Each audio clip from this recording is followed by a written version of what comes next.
everything has come out as I have foreseen it. You know, all the rules, the regulations, you know, the government support, it's all as I foresaw it would happen. But you've got to go first. You know, you've got to take the risk first. Now, I could say we took the risk first because you guys invested in us first, but we took the risk first and then the government comes. I knew they would come. You know, stay tuned. We're going to be doing a lot more cool things. I promise you smoke and fire. Every space program looks inevitable in hindsight. Up close, there's wind limits, range safety, and a team playing an orchestra of pressures and valves with seconds to spare. Adam Gilmour built rockets from Australia before a space agency existed, before the regulations were ever written. Why? Because someone's got to go first. On July 30th, 2025, his rocket leapt from the pad for 14 seconds. Enough to prove the permits, the range, and the team that could make it possible. In rocketry, first flights rarely succeed. What matters is what you have de-risked. Adam de-risked the infrastructure, found the fault fast, and proved to a nation that Gilmour Space could build its own path to orbit. Gilmour Space is showing us, right in front of our eyes, how a sovereign space industry is born. If you care about how Australia goes from can we to we did it, you'll enjoy this episode. Let's get into it with Adam Gilmour, the founder and CEO of Gilmour Space. Take us back to the 30th of July, 2025, this year. Yep. It's launch day. Yeah. What's going through your mind as you wake up? Yeah, well, look, I'll take it back to the day before because Okay. the day before was our first crack at the launch. Yes. And the wind forecast said there was roughly a 50-50 chance that we could launch in the afternoon. So as a team, we said, let's go for it. And so we basically had a aircraft exclusion zone until I think 4:30 p.m. And so we got ready by about 2:30 p.m. the day before. And when I mean ready, it means T minus 10 minutes with everything loaded on the rocket and you're ready to go. And then we're sending balloons up. And we all go outside and see this balloon go up. And then within about 15 minutes, you get the first reading. And within half an hour, you get all the reading. And so the balloon goes up at like 2 o'clock and the reading is it's slightly over the limit. And we're like, damn it. Over the limit of what? The wind. The wind. Yeah. So you have a wind limit because if it's beyond that, the rocket might break up and fly all over the place. Yeah. You know, I can go on, but I won't. Yeah. And so we were launching balloons every half an hour. Yeah. And then so we launched another one at 2:30 and again it was just off. And then again at 3 and then again at 3:30. And when the 3:30 one was off, we knew we'd finished. But I remember saying to Rick was with us. I remember saying to Rick, this is good. We've never got this far into the launch countdown. Yeah.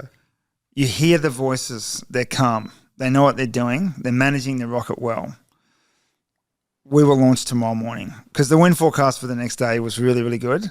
So I was actually a lot calmer than I would have been on the day we launched. And It's also the beauty of a team. Like you're getting more confidence because you're seeing the confidence that your team has. Yeah. The story I was going to tell was that in previous launch campaigns where we've had a crack and then not done it, the story is we go through the day, I go home, I get up in the morning, there's a team overnight working on the rocket and I come in the morning and say, what's going on? And then you get the bad news, right? So when you rock up, that's when the bad news is. So, you know, on the day of the launch, I rocked up reasonably expecting some bad news. Yes. And I said to the head of the overnight team, anything to report?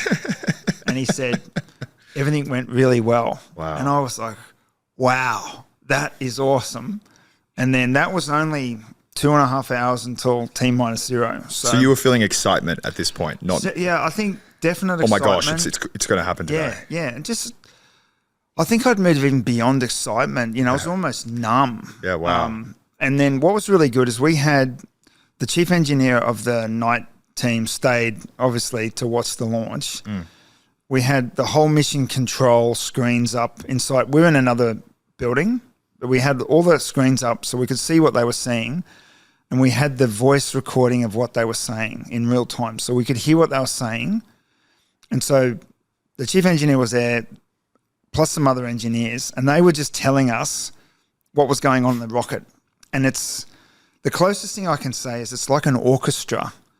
You know, you've got 3 different oxidizer tanks, you know, fuel tanks, pressure tanks. You got sensors on all of them, and they all are moving around, you know. So something's getting a bit hot, so someone can open up a valve and cool it down. And so there's this dance going on where all the people in mission control are like, oh, got a pressure reading on this. It's going too high. We're going to get to the limit. Someone else will say, some violinist just screwing it up. It's okay. I can turn this thing on. That'll calm it down. Right. Yep. Because they've rehearsed all of this. And so all of this dance is going on. You just don't realize there's this dance. And so we roll into the last 10 minutes, and then the balloon goes up. And the balloon's been going up, and we've been getting, we're good. And so the balloon went up again, and you know, we're good. The chief engineer, Spanish guy, says we're good. Right? And so we're all getting excited then. Yeah. And then the next thing you do is you ask the range safety officer, is the range clear? Are there aircraft away from the zones? Are the ships away from the zones? And the range safety officer says, we are clear. And so I was like, this is it. This is going to happen now. And, you know, we got into the T-minus 10 minutes, and then time just went fast. Like, I cannot remember those 10 minutes very well. And the rocket has an automatic countdown sequence at T-minus 1 minute where you basically roll it into the sequence. Everyone takes their hands away from everything and just watches everything, because we can abort, but just watch it. So no one has to press any button or do anything or turn on a valve. It's all fully automated. And I remember very quickly we're in that T-minus 1 minute. And I was like, what happened to the last 9 minutes? They just disappeared. And then we burned down through that 1 minute. Again, time was flying, like 60 seconds. I don't know how. It just disappeared. And then we just see smoke coming out of the rocket, like good smoke. Yeah. And then we know that the engines are supposed to turn on and thrust up for 5 seconds. Yeah. And so it's going to be 5 seconds before minimum a liftoff. And we actually calculated it could take another 8 seconds to get stable engine thrust out of all 4 engines before we lift it off. So we're expecting to see a lot of smoke for a while.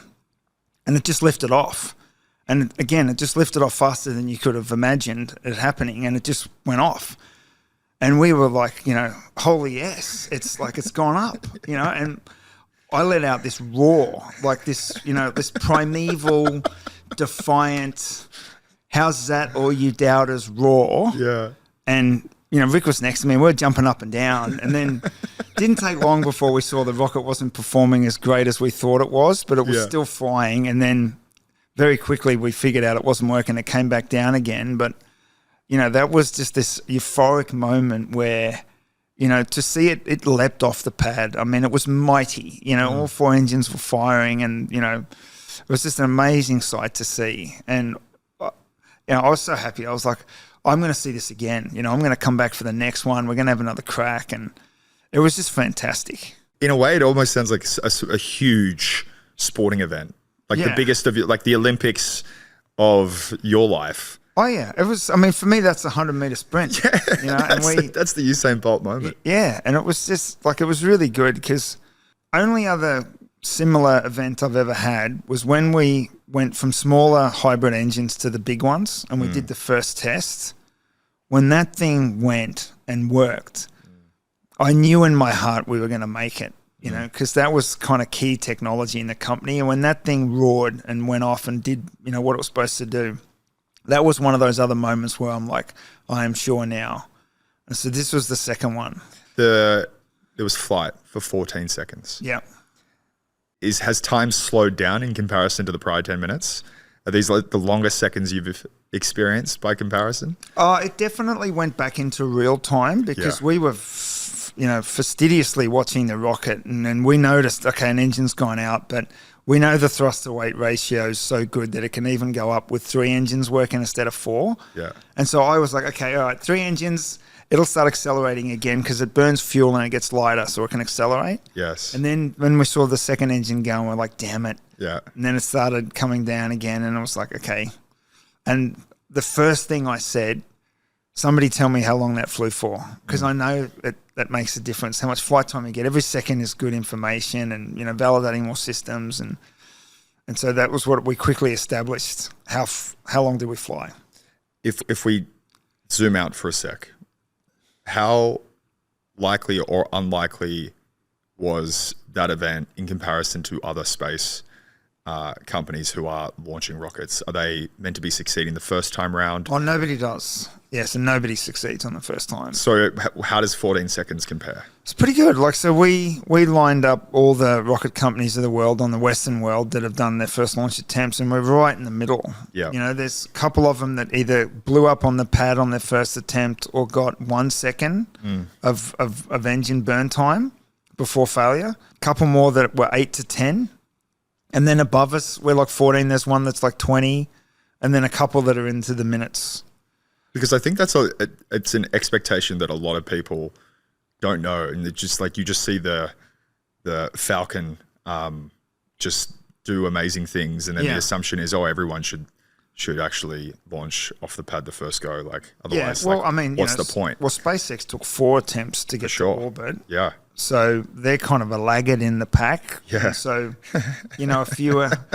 there was some times where I'm pitching to investors and I'm totally honest, and I said, this is good, but you can see the best rocket company in the world took 4 goes. Some of the others took 2 and they didn't go very well. So it's not like that's the only thing you care about when you're doing rockets. Is how many times it takes you to get to space.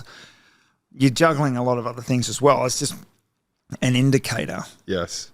And so reflecting on the day still, what were the expectations of the team? How were their reactions? How did you manage everyone? Yeah, I think everyone was happy because I kind of said to them, I think we're going to get somewhere between 10 and 20 seconds of flight. And I don't know how I came up with that number, but I did. It's a great bet. And I said, if we get off the pad, yeah, I want you to know that's a good result for the company. So as soon as we get off the pad, it's a good result for the company. And so there were definitely some people that, were disappointed we didn't fly further. Chief engineer, one of them. I think he was pretty disappointed we didn't get more flight time. Yeah. But the majority of them were so happy that it got off the pad. And, the rocket had been up there for so long. It was I call it the old clunker, it had been up there for 18 months. Wow. if you left your car up a kilometre away from the ocean for 18 months, there's a reasonable chance that when you drove it again, something would go wrong, right? Yeah. And so rockets are no different. Everything's probability adjusted. So for us, having an 18-month-old rocket up, in the salt air, getting off the pad, having 14 seconds of flight was really, really good. So what went wrong? 14 seconds. Yep. How did it? So to explain what went wrong, I have to explain some of the tech. So we have a electric powered turbo pump in the main engines. And so you have a whole lot of batteries, and the batteries are all direct current. And so motors are alternative current. And so you need this device called an inverter that inverts the current from direct to alternate. So we buy the motor and the alternator from a third party in Europe. They make them for buses. We said, can you modify them for rockets?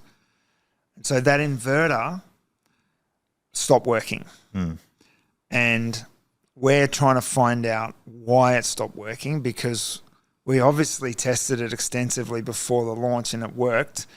We've used it since the launch and it's worked. So we have to try to replicate, was there a condition in the launch, either from heat or vibration or something, but we've even vibe tested it. There's something missing that happened in the launch that didn't happen whenever we were testing. So we're investigating that now. But it's more difficult to do because it's a third-party system. And so you're relying on the engineers on the other company to help you fix their thing, because it's a black box to us. We didn't do the firmware or the software, any of that stuff. We didn't make it. And so that makes the investigation a lot harder. And that drives me to make more and more of the rocket myself, so I understand the technology. But that's where we are now. We're still investigating exactly why it went wrong. We knew what went wrong within about 60 seconds of the failure. But not why. Yeah. Why? I mean, it's now October. Why does it take this long to find the root cause? Well, because, you investigate a lot of things that might have gone wrong and it wasn't that. So it's a real Trial and mystery. error. Like we have stress tested a lot of stuff and it still works. So What percentage of the rocket is third party? about 15%, Okay. Wow. 15, 20 max. Yeah. Okay. Do you think by the time you launch again, that number will drop to I 10%? think by the fourth rocket, it'll drop to 10 or less percent. Okay. Yeah. And I actually would have thought it would be a higher percent of the rocket. Well, that's super high already. Yeah, right. Yeah. Like, how do you make the decision that actually this should be third party? Because you say it now out loud, it's like, oh, it seems obvious that the more you own, the better you will be at. Well, because there's so much technology in a rocket that if you tried at the beginning to do everything, you'd be another 10 years till the rocket got on the pad. So you basically have to make decisions. Is that piece of technology really difficult? If it is, I'll buy it externally for a while to give me more time to develop the other bits of hard technology. So that's one of our strategies, and it's generally been working. It just gives you time. Like if there's 10 different super hard, high pieces of technology and you want to bite off 6 of them at a time or at once, leave the other 4 for later, that's not a bad strategy. Surely it's There's pros and cons. Yeah. Surely it's in the third party's best interest to be like, here's what went wrong. Yeah, it is. And they're helping. They're trying to find out, but they don't even know. Like obviously they make it for buses, right? And so a bus doesn't have the same physics on it as a rocket.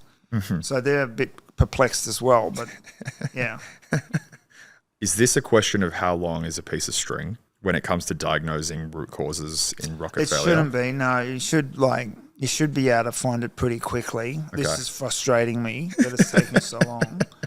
But we're now getting to the point where we're going to try to replicate the flight conditions as best we can and see if we can uncover. Because one of the problems we had is, the rocket fell on the ground, it caught fire, all of these inverters burnt. So we can't recover the data on them afterwards. We've got the data from the flight. Yep. So the next best thing you can do is replicate. And this is what rocket companies do. They try to replicate the failure again. And so we'll do that. In the next couple of months, we'll replicate the failure. Yep. And that's fine. I'm happy with that. What happens? This is just a weird question. I know that you weren't able to go to the site to collect the rocket. Have you now done that? Yes. And remind me why it took so long. Oh, well, the space agency was deciding whether they needed to investigate or whether we did. And there's a nuance in the act where it's not crystal clear who does the investigation. Yeah. I mean, it is pretty clear, but it's not crystal clear. Yeah. And so we had a bit of an argument about who should investigate, and that took about a month. But now that we've had the argument, everyone knows the rules now, and so we won't have to do that again. Phew. This is like the problem of going first is you lay the ground, you lay the track work as you're moving along the railway, so to speak. What else matters? What did that 14 seconds of flight, what did that do for the company? Well, what it did, and we say it now to a lot of people and they get it, is it meant we got a launch permit. We're the first Australian company to get a launch permit. First launch permit in Australia. It meant that we'd successfully cleared all the ranges. And that's a big deal. You've got to keep all the aircraft out, all the ships out. And I was talking to the space agency in the weeks before and I said, look, if we're going to scrub, we'll probably scrub because the range isn't clear. And that happens all the time in rockets. They scrub because some boat goes in or an aircraft flies mistakenly and you got to stop. And, so we didn't have that. Like we had on the day before and the day, we had cleared ranges. So everyone was paying attention to the NOTAMs and the NOTMARs and staying out of the way, which was fantastic. So we proved all of that. All the ground systems, we proved, all the fluid systems, the umbilicals disconnect. There's one system we couldn't test until we launched, which is the hold down. So we've got these claws that hold the rocket down, and that thing's punching out like 45 tons of thrust at liftoff. And there's 4 of these clamps holding it down. and they've got to let it go. And they've got to all let it go at exactly the same time or the rocket goes left or right. Yeah. And so I was very nervous about that. And that just performed flawlessly. It was fantastic. Was that also there for 18 months? No, that has been there for about 3 or 4 months. Okay. And we tested it, but you can't test it unless you launch. Yeah. And so so all of the ground stuff, like the Americans call that stage 0. Mm-hmm. So all of our stage 0 stuff performed great. And we're going to use that stage 0 stuff for the next launch and the next launch and the next launch and the next launch. So once you've got all of that risk taken away, you can then just focus on the rocket, which is what we're doing. What has been the reaction, both from a customer point of view or partnership point of view, or government point of view? What's been the reaction since the launch? Investors have been really, really good. Like I got texts from, the bosses of Host Plus and Hester and, NRF and all of that, like within minutes of the launch, because I didn't know that, they were all watching. How good. And, that was good to see. Yeah, that's great. Because, like, you're wondering, are they going to, like, this fantastic, well done, blah, blah, blah. Customers thought it was great. Like, I've just come back from Japan, landed this morning. So many people in Japan, I was at a space conference, came up to us and said, congratulations on your first launch. Even the Japanese government said that, and they're launching all the time. Wow. So I think people knew it was a big deal to get your first attempt off the pad. Mm-hmm. Tim Ayres, the minister, said on the day, well done, mentioned us at least 2 more times in speeches in the weeks since. Susan Coyle, who's the head of Space Command, I was so busy I didn't see the text, but she texted me again on the same day saying, well done, this was awesome to see. I responded about a week later, but, I got a lot of texts that day. But, people were paying attention. And, like, the people that have been watching us, they know what a big deal this was. And, it's a giant leap forward in terms of an analogy to the moon. This isn't a small step, it's a giant leap. And what comes after this is small steps. As crazy as that sounds, when we get to orbit, that's a small step from here. In reality, it's fixing about 2 or 3 systems on the rocket. We get to orbit. I'm hyped. Yeah. I'm so hyped. You mentioned something a bit before. I think like the time to ask that question is now. But why did you build Gilmour from Australia? Yeah, I got asked that at the IAC, and my quick answer was, well, I'm Australian, so why wouldn't I? I did think about it. I did think about going to the US or something like that, but there's arms restrictions on launch vehicles, and so I wouldn't actually even be allowed to run a rocket company in the US as an Australian. And so I automatically knew I couldn't start a rocket company in Australia, in America. And so I thought,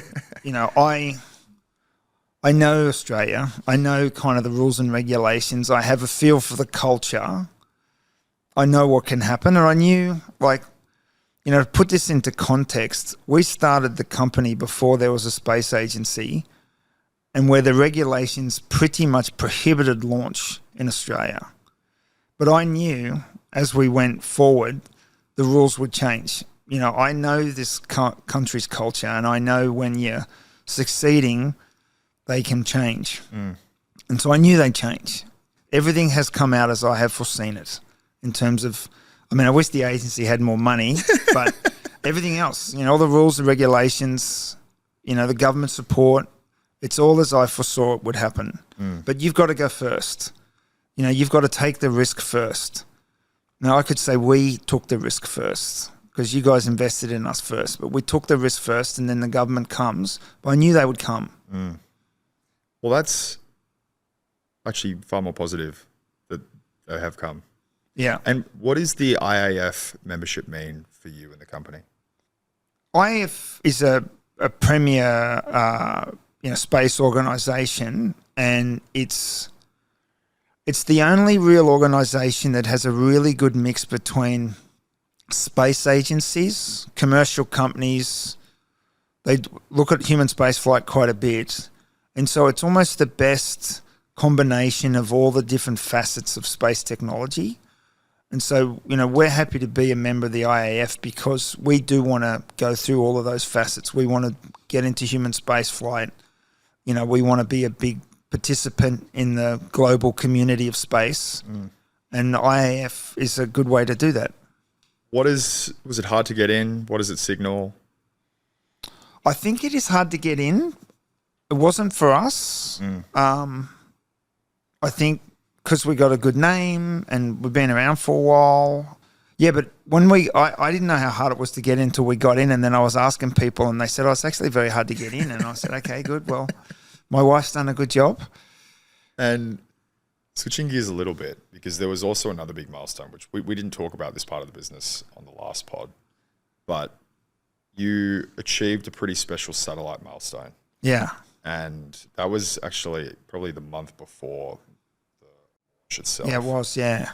Can you share what that milestone was, how long you've been planning for it, and what does that mean for Gilmour Space as the company?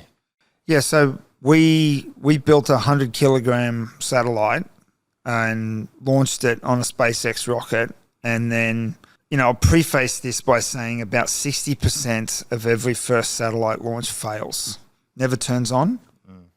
And so a bit like rockets, first one normally fails. And so we'd spent about 2.5 years, maybe 3 years on the satellite program. And this was the result of 3 years worth of work.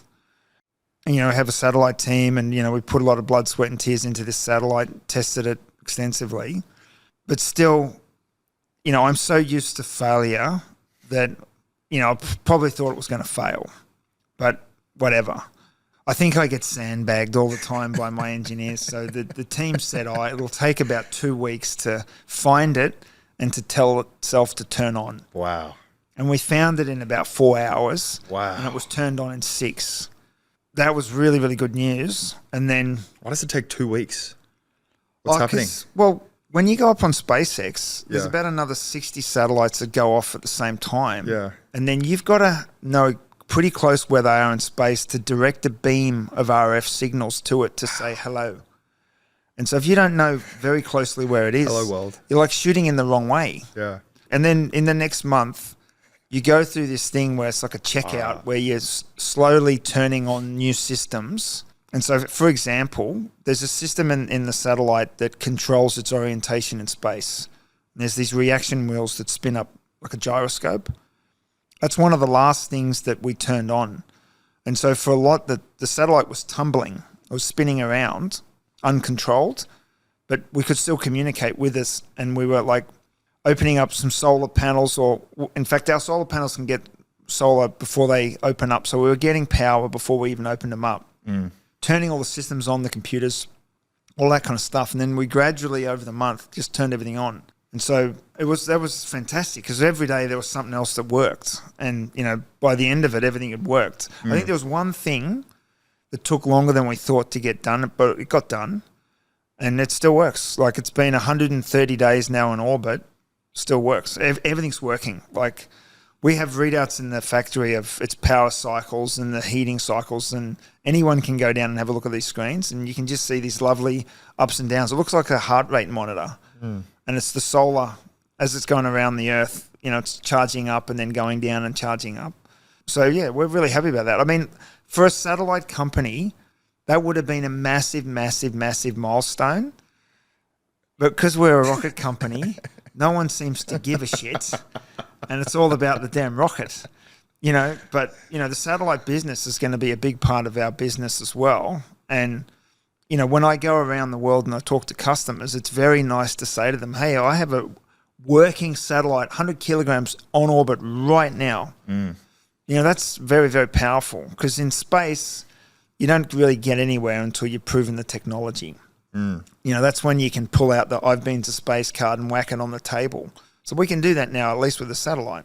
And so that's good. So that was it was a great milestone, overshadowed by, the impending orbital launch. But yeah, we're still very, very happy about that.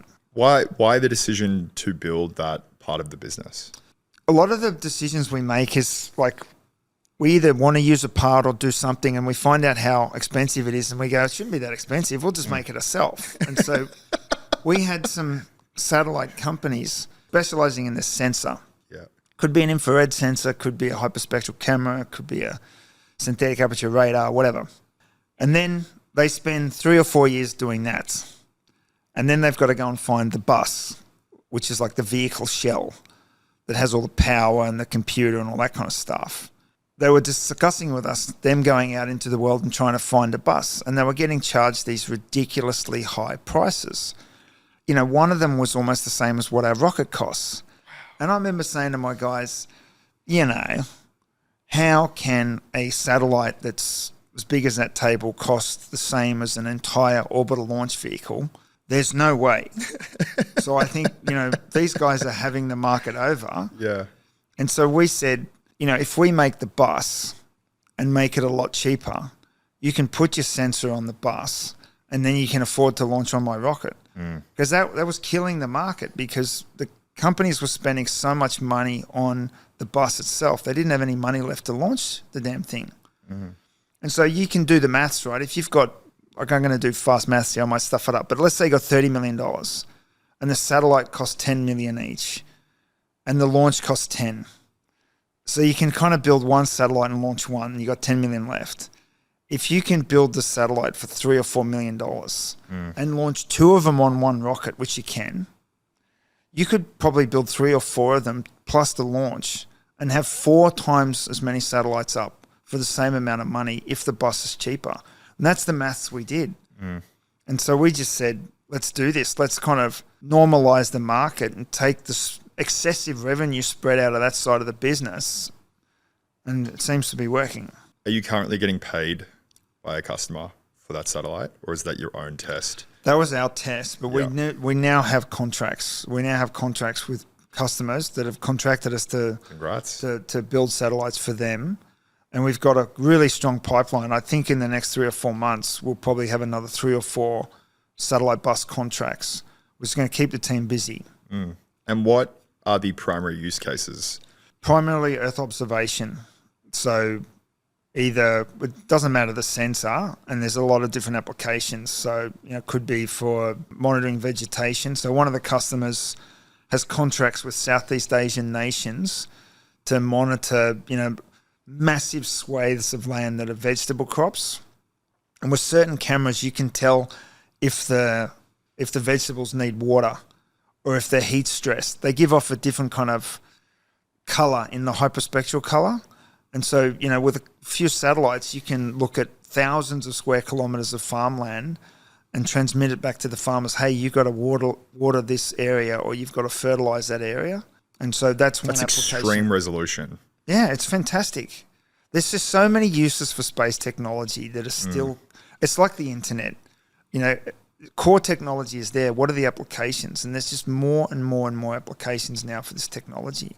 And I'm always astounded when some satellite company comes up and says, I've got this sensor, I'm doing it for this application, and I'm getting paid this much money from all of these people around the world. And I'm like, wow, that's cool. Next year, you're on the pod, same time. How many launches have happened? Well, we've got a suborbital one next. Can't say much more than that. And then our next orbital attempt will be around the middle of the year. Yeah. And we're going to start building the 3rd orbital vehicle now, so we can have another attempt at the end of next year. So that's what I want to do. And can you share a bit more about how the launches can accelerate rather than 1 launch per year? So how are you going from 1 this year to 2 next year? Oh, well, is the limiting factor just capital, or? No, it's not capital. It's pesky engineers is the top level answer to that. But if I become a bit more serious, when you're more confident on the design of the vehicle, you can start building a lot of them. And what you don't want to do is go and tell the manufacturing, go and build 3 of these first vehicles, and then you launch them and they've got a problem and you're like, ugh. I've got 3. So we're trying to manage that. You know, we want to take some risk, but we don't want to make 3 first of type before you fly. You've got to kind of like learn as you go and then get to a point where you're reasonably comfortable. And we're close to that. I think we're close to a point where we can start making rockets at scale. But definitely after the next launch, we'll be in a much, much better point to have confidence to say, okay, I can make the next 5 vehicles now. And I'll have to make some changes, but they won't be big. Is there a world where you IPO on the ASX? Yeah, I mean, I don't think we'll solely IPO on the ASX. I think we're talking to the ASX, talking to the American stock exchanges. We can dual list. They've even said we can dual list at exactly the same time. That's cool. We probably want to do that because the Americans understand space and they understand the valuations and they understand the life cycle of a rocket company. And so I want to be able to tap into those investors, for the long-term future of the company. But I also would like to be on the Australian stock market because a lot of supers are invested in us already. They can invest in us over there, but it'd be great if they invest in, there's got to be more good Australian companies on the ASX. Love that. Is there anything we haven't spoken about that we should? I've hit the 4 core areas, and I know we don't have a lot of time. Stay tuned. It's going to be a wild ride. We're going to be doing a lot more cool things. I promise you smoke and fire. And so I watched the launch on the YouTube. We're going to live stream. So you're going to get a commentator this time around? Yeah. Okay. Well, that was a mistake. That was definitely a mistake. I mean, what a hero for doing it. Oh, the guy, look. Who is he? He's, when you ask him the name, Josh. No, it's okay. We brought him out to the factory the week before the launch. Yeah, because okay. he was coming up for every launch attempt. And he's been to the factory before. So he's a friend of Gilmour. Yeah. And he came and saw the rocket and took photos next to it and all that kind of stuff. Yeah, and it was very authentic. Yeah. But we'll live stream it, with the close-up videos and, people will get to see it. What is the team size now and what will the team size be next year? We're about 240 now. Yeah. I think next year. We don't want to grow crazily. I think we'll be about 260. I want to limit the size of the team until we get to orbit. Why does that matter? Cost. Yeah, headcount's the biggest burn of the cash burn. So, we're near what we need to be. I think we've got a little bit more hiring to do to fill out some specialist skill sets that we need. Yeah. We got enough manufacturers to make 3 to 4 rockets a year already. Yeah. So I think we're not going to go crazy with headcount unless we get a good order. Like if we get a big order out of Japan, I got no choice. I got to hire, I got to build. And I really hope that happens. But yeah, if we don't, if we're just going on steady state, then 260 is about it until we go to orbit. How productive is the Gilmour team?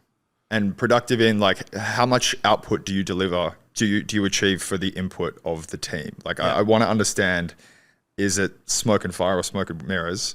Or is there actually a truly special team up the coast? Yeah, we talk about that a lot in the company. And I think when we frame our company's headcount against previous rocket companies when they're getting up to their first launch attempt, they don't have a working satellite in orbit. They don't have a hypersonic team as well.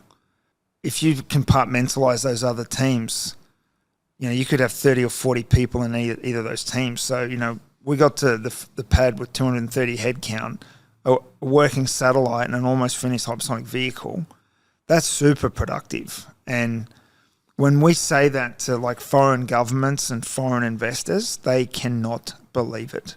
They cannot believe that we've done that with so few people. And so, yeah, we're definitely punching above our weight on producing tech. Some people in my team think I'm crazy, but it's working. Yeah.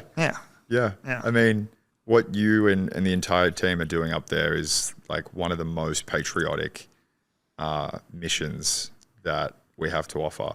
Yep. And I think it's just it perfectly captures so much of the Aussie DNA where we do punch above our weight.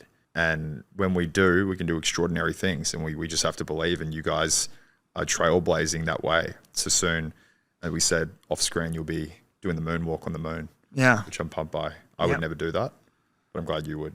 Yeah, I mean, I'm happy to go to the surface of the moon. My wife won't be. Yeah. But, if I'm 60 and I've done everything I want to do, I'm happy to take the risk and it'll be great. But I'm happy just to go around it as well. Yeah. But I think if I go around it, I'm going to want to land on it. But that's fine. Is it really that much of a difference to be, I guess it probably is to be landing on the moon versus it's just so much different harder capability. to land on the moon. Yeah. So much more energy to get down and back off the surface. Yeah. Getting around is relatively easy. Okay. Relatively easy. All right. So what's the timeline for Gilmour to be taking the man himself I'd like to around see the 10 moon? years from now, Okay. I'd like to give a challenge to our company that we can have a human spaceflight capsule that goes around the moon and comes back again. I think it's possible. I really do. amazing. Yeah. Well, thank you for coming back. Pleasure. And we'll see you next time. Great. Thanks, Mason. Thank you so much for joining us for another episode of Wild Hearts. If you want to learn more from other ambitious people building, designing, and creating the world that we all want to live in, then please hit the subscribe and follow button. It would mean the world to us, the founders, the operators, and the investors who join us on Wild Hearts. This podcast is a labor of love from the Blackbird team and Day One. The show is produced by Camilla Herring and Melia Rayner at Blackbird. Our marketing genius is Eva Telemakis, and our editors are from Day One, Annie Jones and Sanjay Chabaria. Thank you all so much for listening, and we'll see you next week.